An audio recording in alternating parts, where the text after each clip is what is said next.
No, copies. Not coffees. Everybody get up. It's time to slam now. Yes, that's the first time I said that this morning for sure, because we are talking about Space Jam today. But before we get into our stories, I'm Roxy Striar alongside an amazing panel of people. We got Spenny G in the house. It's your chance to do your dance, Roxy. Well, that was so much better than mine. You had to one-up me there? I was just trying to bat the ball back. Come on. Oh, that was we had a thing going on. I didn't know. You have to let me know these things. Yeah. You know I'm not great with the improv. I'm sorry. Emma Fyffe here as well. Heck Hey, yeah, Emma. we're going to take it into overtime. Ooh, let's see how Dan keeps this up, because Dan Murrell is here. Jock Jam. Yes. Close enough. I think that was like straight A across the board, and I have a feeling at home they probably disagree with that letter grading. But we, of course, are talking about Space Jam today. We also are talking about Sherlock Holmes, which is a trilogy now that Spencer and I have seen almost all of the movies in, and by that I mean, And, of course, the really important news of the day being this theater bed situation that I just can't wait to have my skin crawl while we talk about. And it's Fan Friday, so we got those fan questions. I know, I'm saving it towards the end because I just can't, we can't start our morning like that. No. You just can't start your morning with that energy. Sounds restful. But we can start with Space Jam. Yeah, that is true. So Space Jam 2 actually just added Don Cheadle to the cast, which I think there's not a single person in the world who's upset about this news, because Don Cheadle makes everything better. We already know some of the players that are going to be involved with this, including LeBron James being the biggest name there. A director that I'm not personally familiar with, but Terrence Nance. I know that, Spencer, you're really excited about that. Ryan Coogler's on this project. So a lot of great stuff going on with Space Jam 2. Are you guys massive Space Jam fans in general, or has it just been so long that this is a sequel you never thought was going to happen for a movie that you don't really remember? I'm not. It's weird because I was the target A. I was like 13 when Space Jam came out, and yet I have never mythologized Space Jam as my fellow the generational members have. So I've never been one of these people that's just like, Space Jam, yeah. Like, I saw it, but I was just like, okay. I guess that makes sense. I, on the other hand, am very much like all in on Space Jam. When I was a kid, I watched that movie so often, and we had like the toys of all of the Monstars, which were the little alien dude. We had the little alien dude versions of them too, but we also had like the big basketball player versions of them. I want to say McDonald's maybe did a toy run. Like it was a Space Jam household in my house. But the thing is, you have to like think about the fact that you had Michael Jordan in the film, who at the time was like the biggest name in basketball. He was doing Hanes commercials. Michael Jordan was the ish at the time. So I hate to be a Space Jam contrarian, but at the time, and this has worked in the movie, Michael Jordan had retired to play that's baseball. true. No, totally. He was done. It was part of the plot. But it was like this whole thing of like Michael Jordan. But I mean, because he had been such a big basketball star, this whole storyline of him coming back to basketball. I mean, what wasn't to love? So do you guys feel like LeBron James is as big of a draw as Michael Jordan is for this movie? No, I mean, no one will agree. ever be as big a celebrity as really anyone was in the 80s. We just have a different relationship with celebrity now, and culture is too fractured and stuff like that. But yeah, Michael Jordan was beyond. I personally have a complicated relationship with Space Jam. Okay. I loved it when it came out. I was more of a Looney Tunes fan than a sports fan anytime, and I was just like, my mind was blown that a child could hang out with Bugs Bunny. Like, that's what really got me. I was like, oh my gosh, they could come to the real world, I could go to theirs. How cool would that be? Then it changed. I rewatched the movie. I'm now more of an NBA fan than a Looney Tunes fan. When did you rewatch? Recently, you're saying? Like within the last couple of years. Okay. And it's a bad movie. It's a bad film. What just happened? I'm not saying it's a good movie. Yeah. It's definitely a bad movie, but the film is based on a series of Nike commercials, and it shows. Like, some ad exec was like, wouldn't it be cool if Michael Jordan and Bugs Bunny were playing basketball? Hence Space Jam. But that's a pretty original concept. I think it's a great movie, and clearly Dan and I are on the same page about this one as well. But I think it's really interesting, especially for the time. Now, in terms of does it hold up, Spencer? Maybe not the exact same way. Probably not. What do you guys think that the chances are with the second one they can make a more modern Space Jam that will stand the test of time? Well, what's weird is that this is a kind of amazing collection of talent behind the camera, and Don Cheadle now in front of it. you know, athletes, it's hit or miss as far as acting goes. LeBron was good in Trainwreck, but the director Terrence Nance, right? He made this HBO show, Random Acts of Flyness, and before that, he was like a fine artist who did like experimental video art and stuff like that. I don't even know that show. Yeah, Random Acts of Flyness? Imagine if like Tim and Eric made Moonlight. It's a very, very bizarre, like purposefully surreal, also very embracing of blackness sketch show.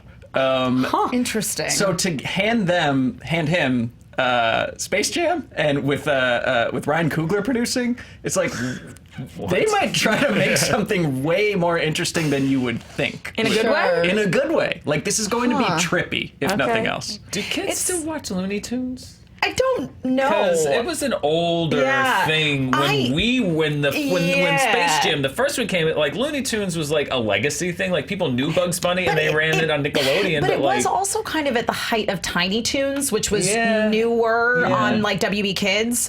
So it does pose an interesting question of, because at least I think for us, certainly, we were sort of the era of original animated programming for kids that wasn't a derivative of shorts that used to run before movies in the movie theater, which is what Looney Tunes were. Largely, So it does beg the question of, do kids still watch? I mean, I know there's still current Looney Tunes series. Right. I don't know how successful they are amongst what I would consider to be the target audience for Space Jam, unless we are the target audience. That's also very possible. You know? I think that's definitely what it is. I think we are the target audience, because I have little cousins, and I'm trying to think of the last time I heard anybody under the age of 25 mention a Looney Tune. I just don't know if they have the same kind of attachment. I mean, do you guys have young people in your family or kids that you're close to that are Looney Tune No, fans? you mostly see it on, large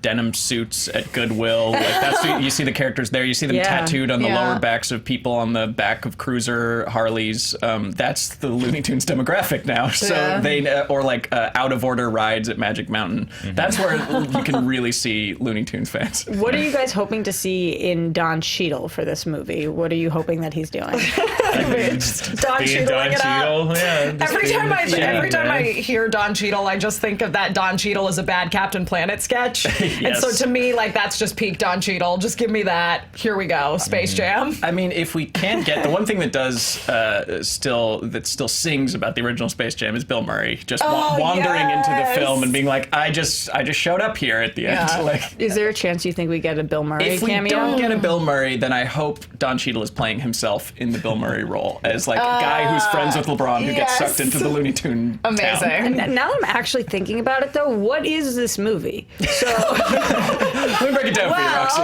A bunch of aliens are going to take over Looney Tune war. I don't know. No, they're going to capture the souls of NBA players for their theme park, and they're going to make them play and sign autographs forever. But like the Looney Tunes get them to agree to a basketball game to determine the fate of them. You think that's what's going to be the second one?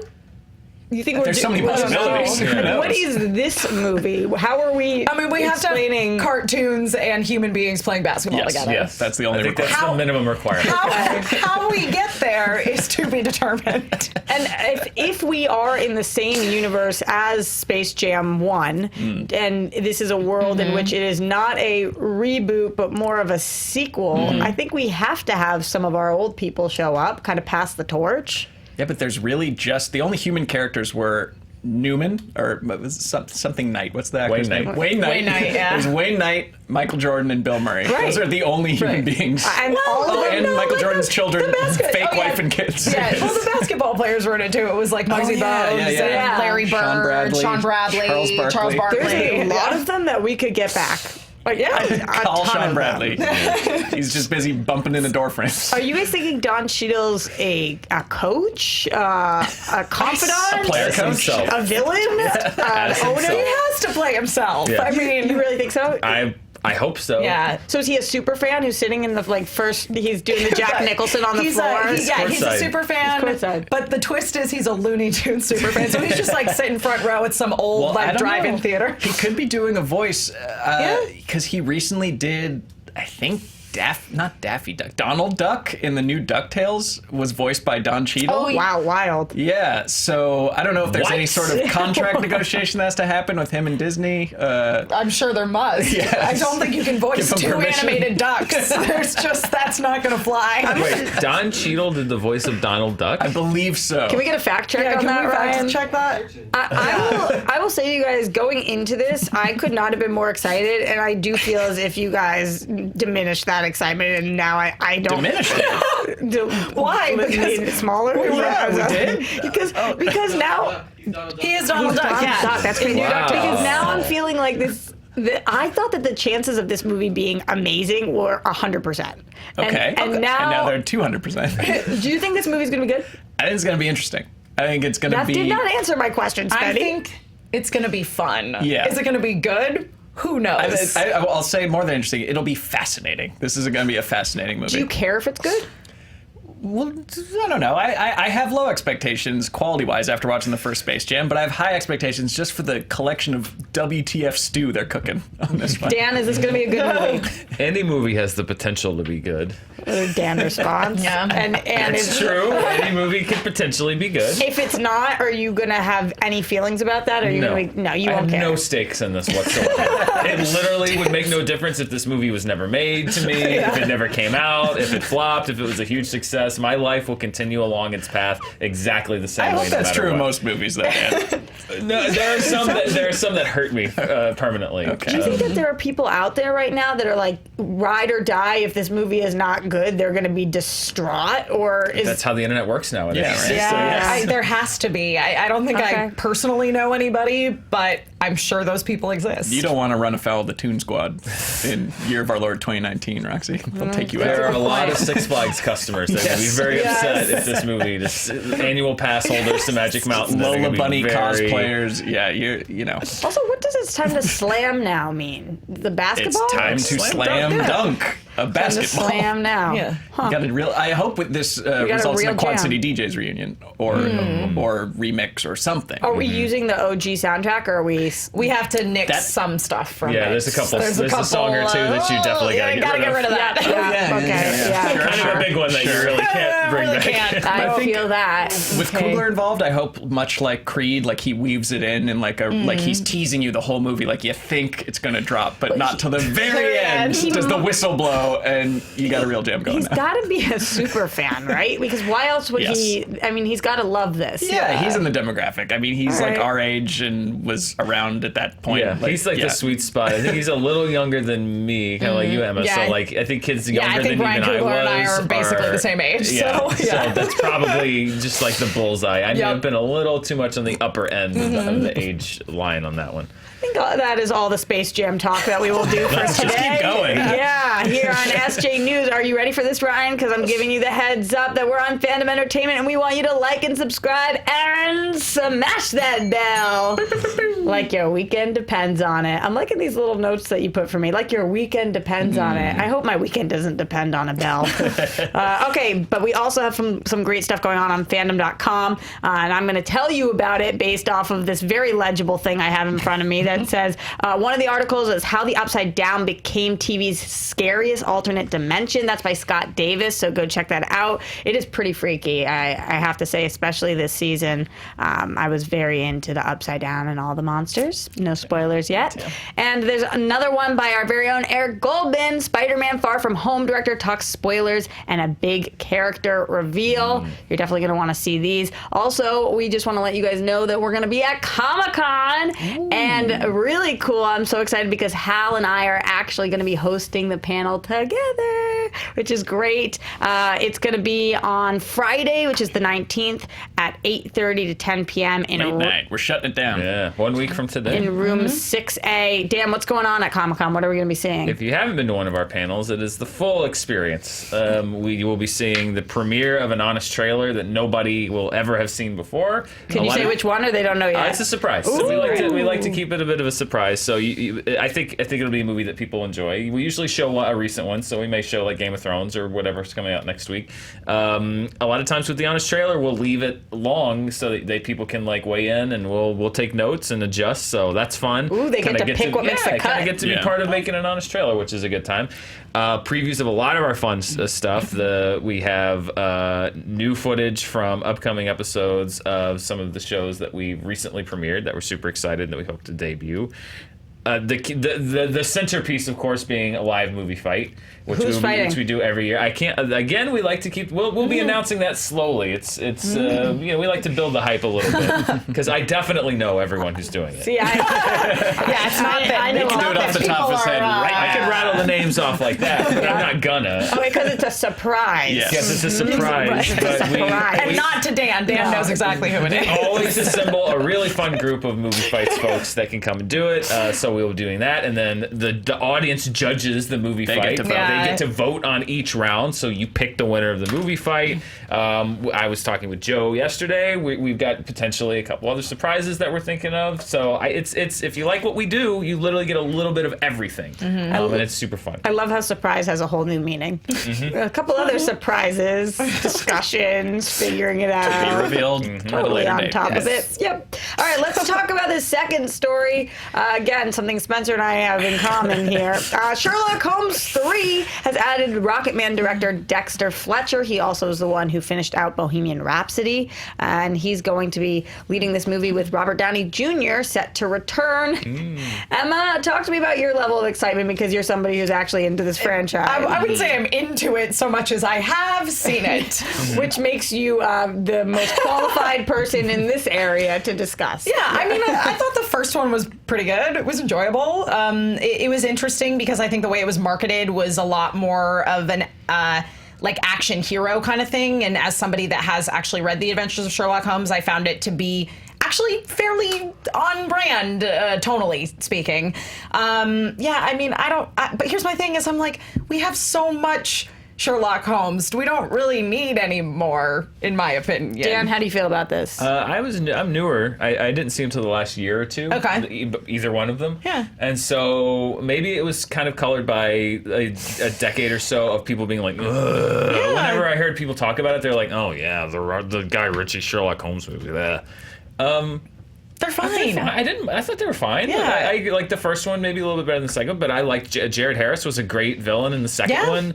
So it may have just been tainted by the fact that they had achieved this reputation of being like, oh yeah, those movies. This is like a bigger film discussion that needs to happen at some point, which is this whole idea of nowadays it feels like movies have to be, they literally have to be the greatest thing that's ever been made or they're awful. Like we don't allow for movies to just be fine and be a fun sort of summer movie anymore. And I think that's exactly what the Sherlock Holmes films are. So, do I necessarily need another one? No, but this sounds like the perfect movie that, if it happened to be on TV on a Saturday afternoon, I'd watch it. And that's exactly my experience with this franchise, is channel flipping. And it was on cable, and I watched Robert Downey Jr. do, like, fight math in his head. Yes, it was like, when he's, like, boxing. Yeah, and I was like, I think I get it. Yeah. And then I changed the channel. What would have made you stay on it? Is there anything if they I could had have bought done? a ticket and was sitting in the theater, I wouldn't have left. It looked fine. That's the minimum requirement that every movie is to meet. Yeah, it just looked like, he gets a chance to show off his pretty good English accent. He can do that. It is pretty good. He and Jude Law seem to have a good dynamic going on, and it was like, what's another Sherlock adaptation? There's hundreds of them a year. Can I tell you that it wasn't literally until you said Jude Law and Johnny Depp together in this movie that it dawned on me that... Is Johnny Depp in it? No, Robert Downey Jr. I'm so Yeah. sorry. My brain. I was thinking of something else Fantastic completely. Beasts. Yes, I was thinking of Fantastic Beasts. I'm just happy to go on that journey with you. It's okay. Not the first time I've had an unwelcome Johnny Depp. Yes, in I your know. brain. I was like, just like, I don't know why Johnny Depp was in my head all of a sudden. I was like, wait a second, and I was like, no, Robert Downey Jr. Yeah, he's good as Sherlock Holmes. They got good chemistry. On a completely different note, what do you guys think about the fact that Dexter Fletcher is now on this? Does it make anybody more excited than having Guy Ritchie Ritchie? Are you nervous that Guy Ritchie's off the franchise? I'm digging Dexter Fletcher. I've got to say, I'm a big fan of Rocket Man. Yeah. And I think that one of the reasons I was a big fan was not just because the acting is great, but because it is. Yeah, but I love the directorial flair and the touches that Dexter Fletcher brought to that movie, and that excites me. Yeah. Yeah, it makes me hopeful. I think that this almost will lean more into being its own thing stylistically instead of just being kind of a movie. So yeah, I like Dexter Fletcher as a director a lot. I wouldn't hate it if they just took a hard left turn and it was a musical, you know? Yeah, and that he finds time to direct while also running a 50s diner on Coruscant is really one of the most impressive things about him. Well, it is kind of interesting. I'm going to let that sit there. Okay. It is kind of interesting that this is the next project he's choosing to work on, though, based off of coming from finishing out. Oh, we're not over it? Oh, we're staying here? No, what? We're still here? Okay. You just don't expect the Dexter Chester reference every day. I get it. Thank you.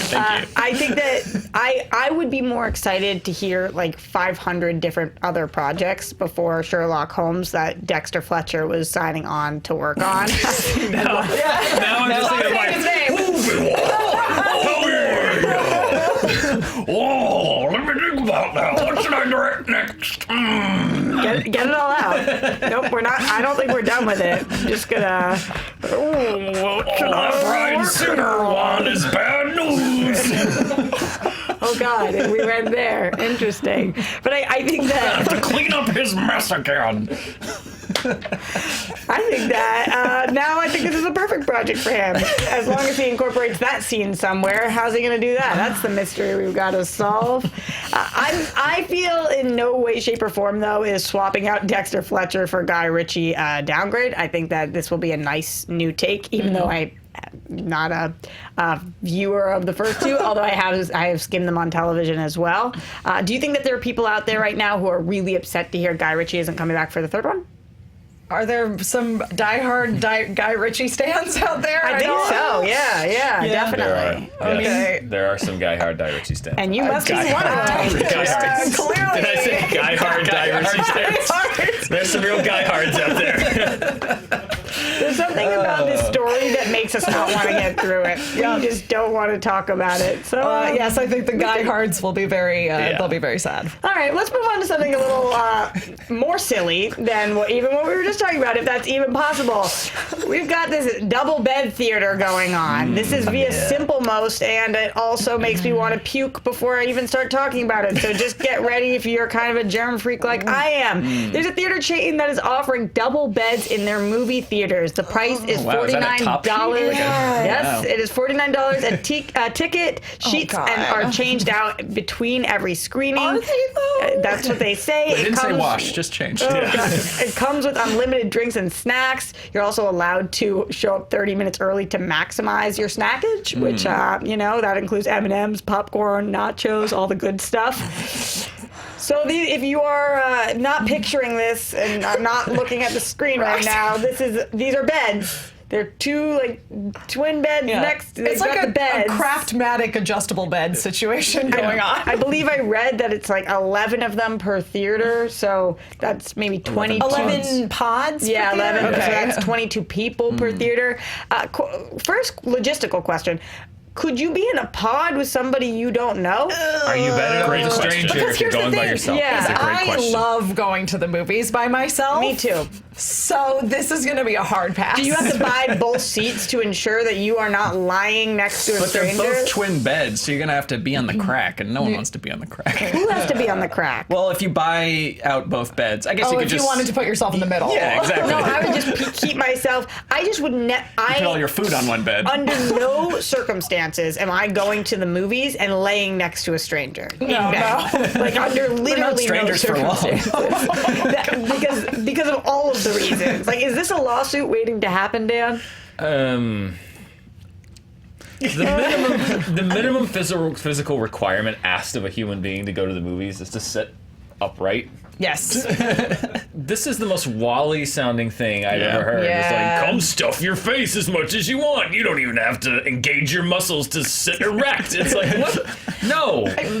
I'd say no. Okay, this is- no, Get a no, bedpan. no. Yeah, exactly. Like, is bedpan service $25 extra? Well, they Like, hose you down You just after. have like one of those like beer funnels where you just like wear a hat and a straw just comes to your mouth. You just don't have to do I feel it. bad about the lounge chairs at the AMC's because I feel like a lazy POS, just like just putting my feet up. Like, 'cause I'm just- I like the lounge chair. But it's like, but at the same time, feet it's up. like, I'm a Mr. Theatrical Experience, but if you can't even be bothered to sit upright without stuffing your face full of unlimited nachos for 3 hours, to stay Yeah. home. Yeah, I feel I like will never tell you're people to gonna stay be home, but stay staring home. down I'm the barrel sorry. of your own chins anyway. Yeah.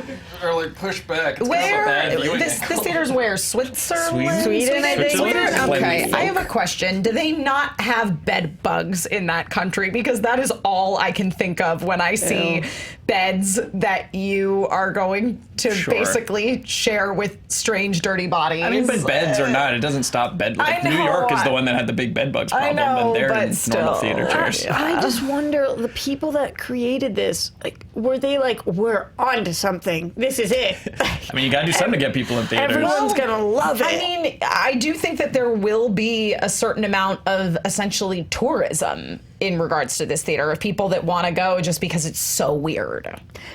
If it's not you're laying next to a stranger, if it is your significant other or your best friend, are you interested in this at all, Spencer? No, Still not. I'm trying to think. Like, maybe Under if it's what like circumstance? like teenagers trying to get away from their parents. It's like an hourly motel, basically. Like, it's not. I don't know who this is supposed to appeal to, because for me, it's not so much the like lying in other people's skin flakes and bed bugs and hair. Skin flakes, don't do that to me. Because they do wash it. It's like even if they're clean sheets, I don't like eating in bed. Because like stuff gets all over you, and then you gotta sleep in that, and whatever, lie down in that. Their rooms have different purposes. Yeah. And there are certain lines you should blur, and there are certain lines you should not blur. So like even in like my personal bedroom at my house, my room is very large. I have my bed over in like one corner of my room, but my TV that's in my room is over elsewhere, and there's like a chair for me to sit in to watch TV or watch a movie. I don't even really watch movies in bed. Like no, this is not appealing to me. It's like if somebody asked you on a date and was like, "Do you want to come with me to this theater?" I think that's a deal breaker. Yeah. Like that's absolutely not. I can't think of any situation in which I want to be here.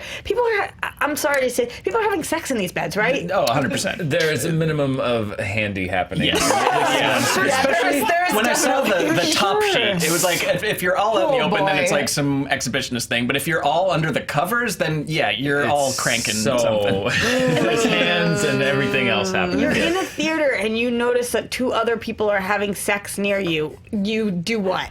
You leave? I'm just You say uncomfortable something? with PDA in general. Like it makes my skin crawl. So like this is my nightmare. I hate all of this. And I wonder the person out there that saw this and was like, finally, my dreams really have come true. Yeah. Like, who are you and who hurt you? This is brutal to me. Like as bad as it gets. No. What if you bring your own sheets? No. Okay. No. Didn't you hear me? Under no Okay. circumstances. All right. Zero of the circumstances. I'd rather lie on the ground. Roxy goes to this theater. It's just her. On the stairs, like as my body crunches down. I'm on those stairs. And I get that they think that unlimited snacks is like value for money for like $50, but how much Snacks movie in bed. snacks can Snacks in bed. Like in one movie, like how many snacks can you? Like movie theater snacks, yeah. like that's not Yeah. food. I eat, like, it's not food. That's not sustenance. A thing of popcorn. junk. Yeah, It's garbage. I feel like my entire body's made out of salt after Yes. going to a But movie this theater. is what, Switzerland, right? So it's probably all like Yeah, herring and vegetables. Even if they were like Herring? Great. Oh, even better.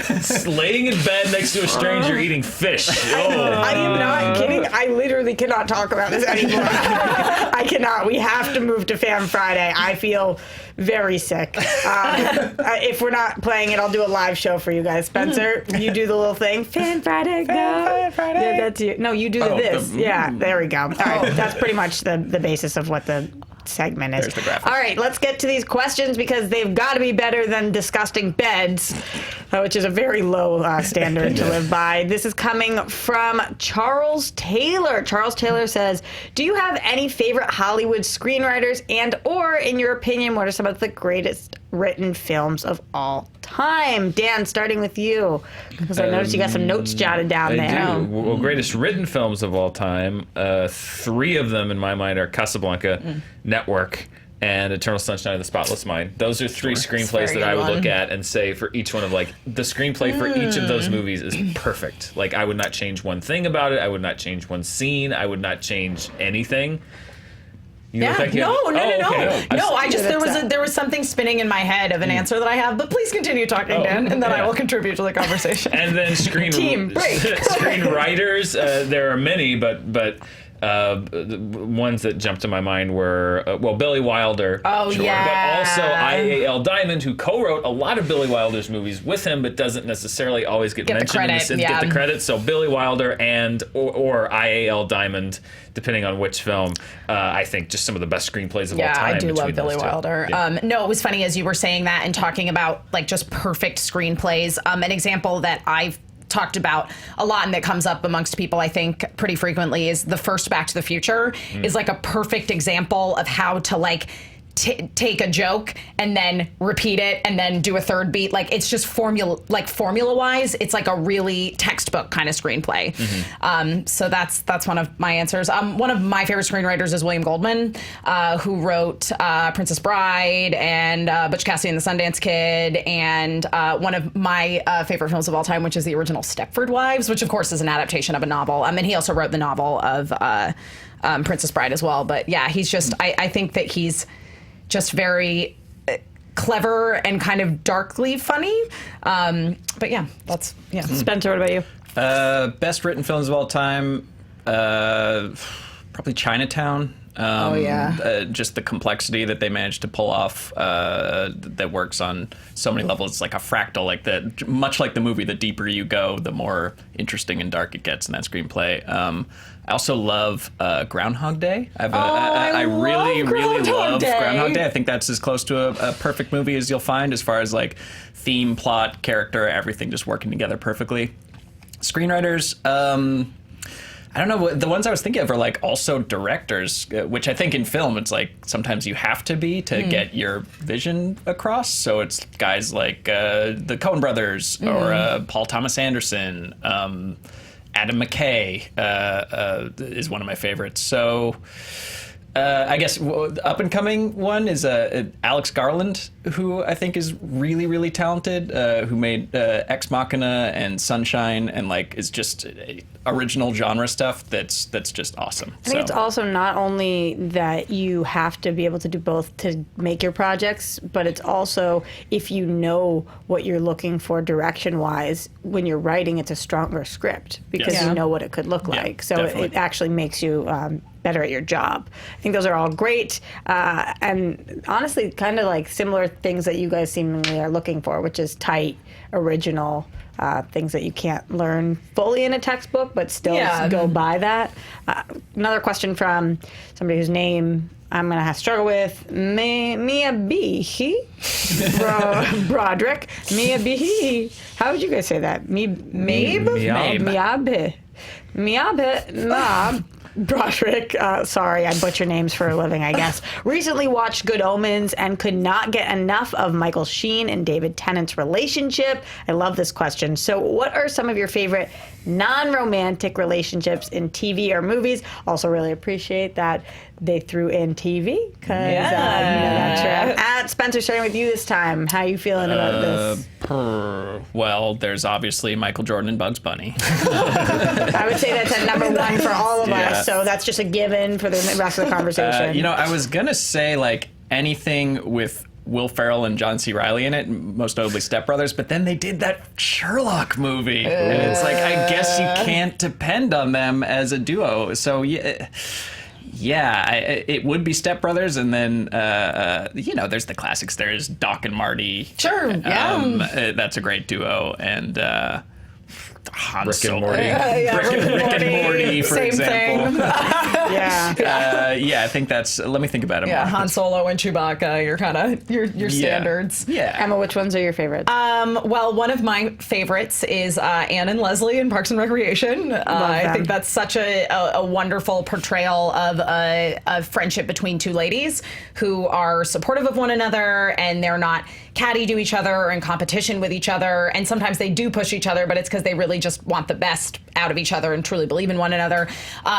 Similarly, also NBC comedy, but more contemporary now. I love the relationship between Eleanor and Tahani on The Good Place. Yeah, that's a great one. Which also. is a really fun friendship. Again, that like dances the line of romance sometimes, which I also really love.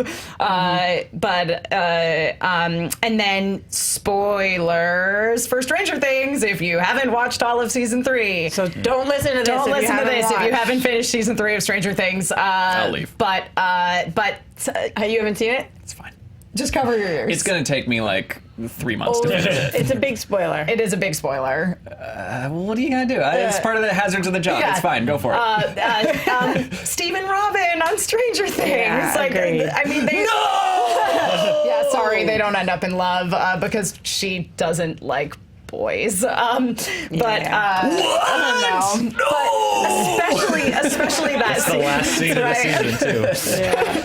but especially like when she does like come out to him and they're in the bathroom in that scene and you know Steve is just like, oh, that's the girl that you liked? She's the worst. The fact it's that just so cute. It's the 80s and he doesn't miss a beat and he just it was an awesome, it's so sweet, awesome relationship. I agree. Dan, what about yours? I'm a Trekkie. So Oh, yeah? when No. TV was thrown in there, the friendship that struck me most was the triumvirate of Bones, Spock, and Kirk, which I love. I love the three of them. What I like about those characters and the way they were written, both in TV and subsequently the original Star Trek movies, was it reminds me of Jaws, as most things do.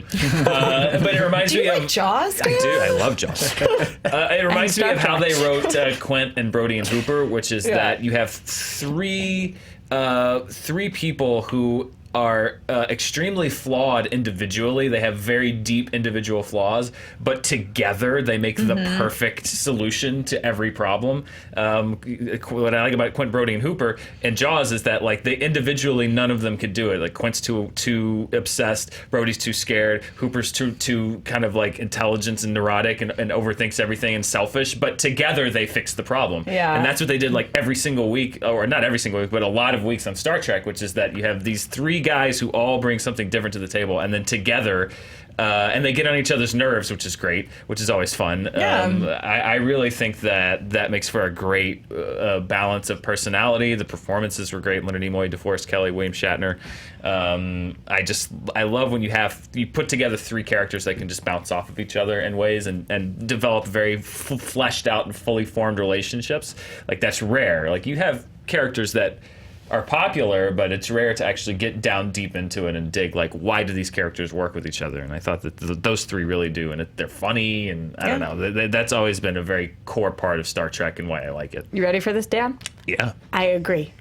Yay! Yeah, we did it. I think one of my favorite relationships on TV currently. Are you guys watching Big Little Lies? Oh yeah.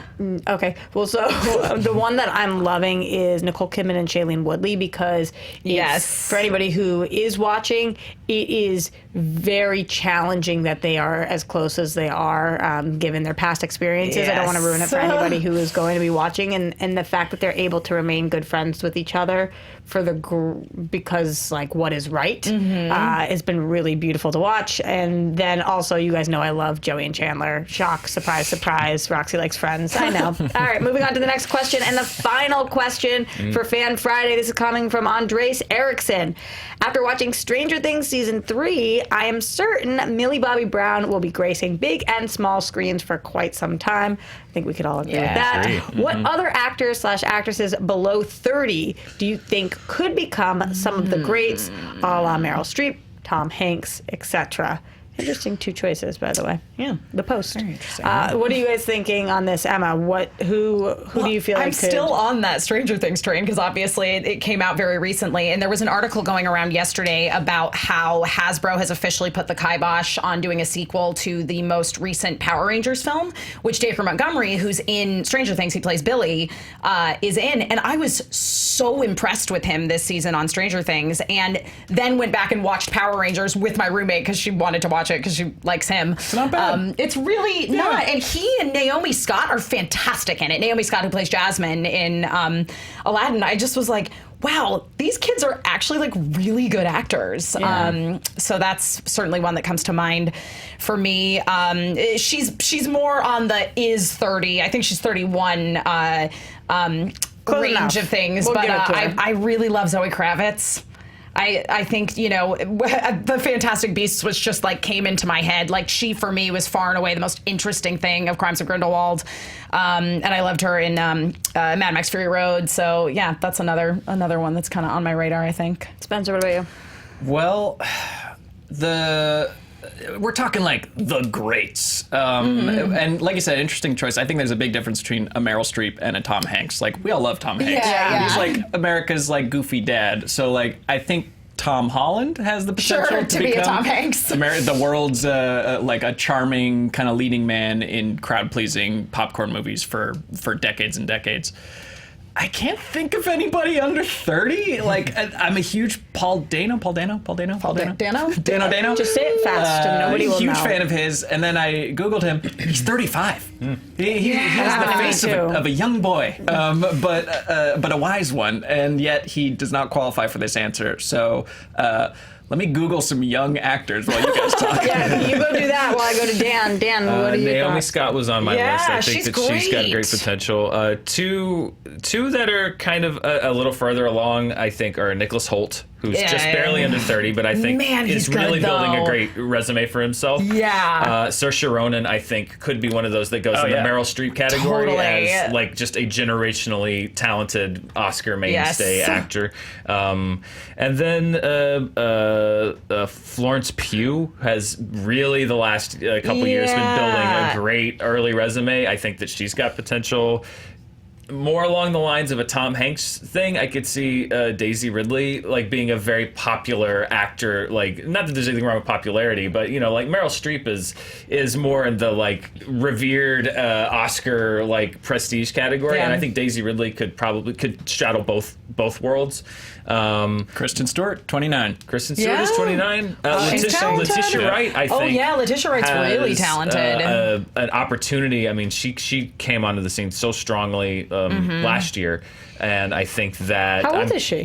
She's in her 20s. Mid to late 20s. Yeah. She's pretty young. I think that She's so good. she certainly has the breakout potential after the MCU is 25. 25. Thank Oh you. my God. Yeah. After the MCU, Girl's 5 years older. Yeah, she's young. I'm curious to see what happens with her, but yeah. And then I mean, there's Timothy Chalamet, but I think he's great. But I'm curious to see what happens once the younger roles are gone. Yeah. Like, can he transition to Into that? adult roles. Right, which Nicholas Hoult has, I think, been doing and has done successfully. Very Like, successfully. I think Timothy Chalamet is a great actor, but I'm very curious to see like how does he transition out of playing younger characters into adulthood. Yes. That's And a I haven't transition. seen Rocket Man yet, but Taron Taron Egerton. Yeah. Great potential, I think. Yeah, triple threat.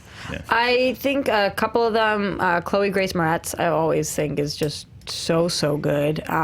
Dakota Fanning, I don't know where she's been, but she blew me away when she was younger, and I think that... Did you watch The Alienist? Was that the TV show that she was on? Isn't that the name of it? No, but That's I, a TV show. I yeah. did watch She was really good a in it. movie with her and Elizabeth Olsen, Two Good Girls, good to the girls, good, we are good girls. Something, Okay, it was yeah. something along those lines. They're on yeah. bikes, and she was excellent in that. I think that this is the guy's guy's name. Is it Billy Magnuson? Do you guys know who I'm talking Magnuson. about? Yeah. Magnuson? He's really good. Yeah. He's really good. And he's been popping up a lot. And I'm great with names, clearly. The guy from Straight Outta Compton who is also in 24, I think he's probably right under 30. He might be 30 years old. You guys, he was the new 20. He was the new Jack Bauer guy. He's really freaking good. Also, that they did a new 24. but he was in Straight Outta Compton. Corey Hawkins. Oh, Corey Hawkins. He's Okay. so good. I think how old is he? Do we know, Ryan? And how old is Aubrey Plaza? I'm thinking about all the people that I think Aubrey Plaza's in her early 30s at this point. He's 30. Right. Okay, 30, so yeah. we'll count Corey Hawkins because he's really good too. A lot of people with a lot of great careers. Yeah, the first 15 people I wrote him. Aubrey Plaza, 35. Didn't realize she was older than me. The first 15 people I put on my list all are older than 30, so good for them that they look so young and they'll have very, very long careers. I was going to say, but it's Congratulations. interesting too because, Spencer, you brought up the idea of, I think of all these people that are young and I look at them and I go, oh, they're good, but it is the people that are already in their 30s that we're going, no, they really, I think because it takes a little while to establish that you truly have Definitely. the acting chops. I mean, because you look at the girl from 8th grade and she did such an amazing job in that movie, but I have no idea she's the next Meryl Streep. I mean, I look at stuff like the Harry Potter films and I go, man, they lucked out with Daniel Radcliffe. When they cast him, they had no idea that kid was going to be able to act. Yeah. And he's a good actor. Same thing with Game of Thrones, a lot Yes. of them as Right. well. And Daphne Keane. Oh in my Logan, God. she's great at playing a feral child. Yeah. But Yeah. what other gears does she have? You have to wait till they grow up. Yeah. Okay. Well, that is it for today, guys. We just got to leave you with a couple of messages, including don't go to any movie theater where you have to lie completely horizontal because that's disgusting. Have a happy weekend, and we'll miss you all, Spencer. Until then, where can people keep up with you until next week? Here. Okay, great. I'm so glad that worked out really well. That was nice and smooth. Emma. I'm at Emma Fyffe everywhere Emma Fyffes are sold. Dan. Also here. Okay. Wow, a lot of people who love to plug right This here. is all we have to plug, and they're already here. So we'll see you guys on Fandom then. Bye.